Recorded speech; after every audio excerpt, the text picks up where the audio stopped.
and it's not safe, and you're gonna die. Cut that out. What's going on, guys? Today we're gonna be starting a new series about tying knots, and today's first video is going to be the figure 8 knot. So stick around and we'll show you how to tie it.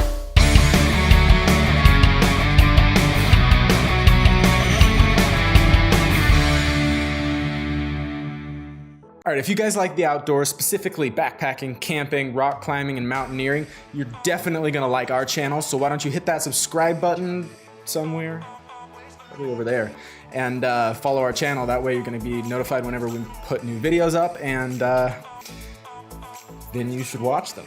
So like I mentioned before, today we're gonna be starting a new series called Knot Tying 101. Throughout this series, we're gonna be talking about different knots you're gonna need for outdoor sports such as rock climbing, backpacking, etc.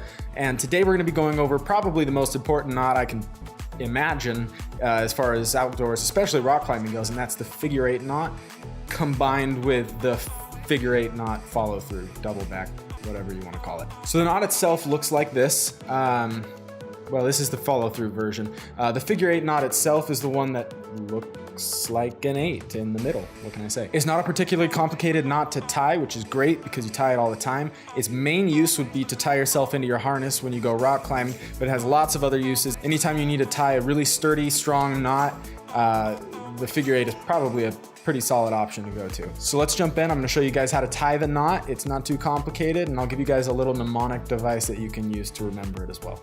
It's pretty simple to tie the figure 8 knot. The first step you're gonna do is you're gonna bend the rope in half.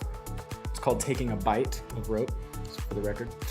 You're gonna take the loose end of the rope, wrap it around, and then push it through your loop and pull. And you can see that it makes that figure 8. If it doesn't look like that, you tied the wrong knot. So I'll show you how to do it one more time, and then I'll show you something you can use to remember it by. So like I said, you're gonna take a bite of rope, wrap the tail end around the back, and then push it through the back. Now, if you do it wrong and you don't wrap it fully, or you only wrap it halfway and push it through the front, it won't give you the right knot. So the best way to remember how to tie this is by murdering a monkey, which is sad, but life's like that, I guess. So what you gotta do is you gotta get, this is your monkey's head, right? Monkey's head. And this is the monkey's arm. So you're gonna take the monkey's arm and you're gonna wrap it around the monkey's neck. It's violent, but so is rock climbing. Then you're gonna punch the monkey in the face and then pull the rope through. I don't know, there's no mnemonic for that.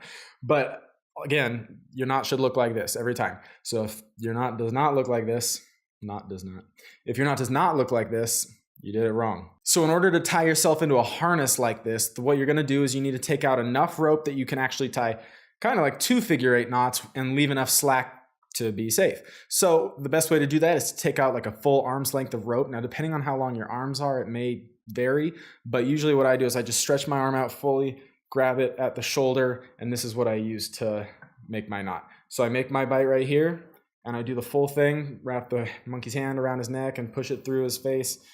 And then, so now you've got your first figure 8. So then what you're gonna do is you're gonna loop this end of the cable underneath the first tie-in loop on your harness, out through the top tie-in loop of your harness, and you're gonna follow the rope back through the knot itself. So, like I said, you're gonna push it through here, and you're just following back the whole way as such. And then you're gonna finish and dress your knot. Now, if you don't know what dressing your knot means, it means making it look pretty.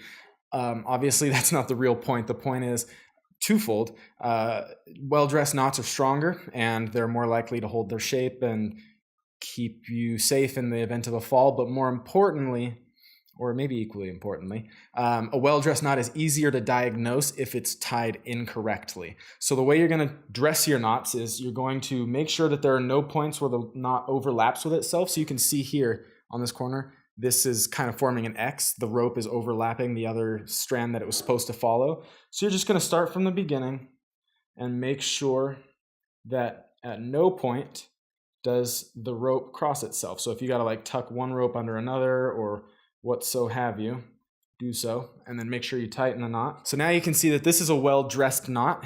No loops are overlapping each other, and you can see that there are 2 figure 8s formed. I've got at least 1 hand's worth of slack on the end, roughly 6 inches, and this is where your tie-in point would be for your harness. So that's one of the safest ways you can tie into your harness, arguably the absolute safest way you can tie into your harness, and definitely the most common way that people tie into their harnesses. One thing I'll note though about the slack at the end of the rope, if you're doing top roping, I would recommend leaving at least 12 inches of slack.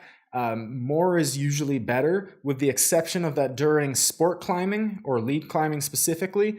You want to be very careful the amount of slack that you leave at the end, because if you're reaching down to grab your rope to clip and you accidentally grab this slack instead of the actual main rope, you may end up not being able to clip that last quick draw. And if for whatever reason you're really pumped and you really needed to clip that one to stay safe, then you might fall and take a much further fall than you would have needed to. So usually when you're sport climbing or lead climbing specifically, so that does include trad climbing, you're not going to leave much more than this. This may even be like slightly long, but obviously, you want to have enough that it's not going to pull through the knot, so you don't want it to be like down to here.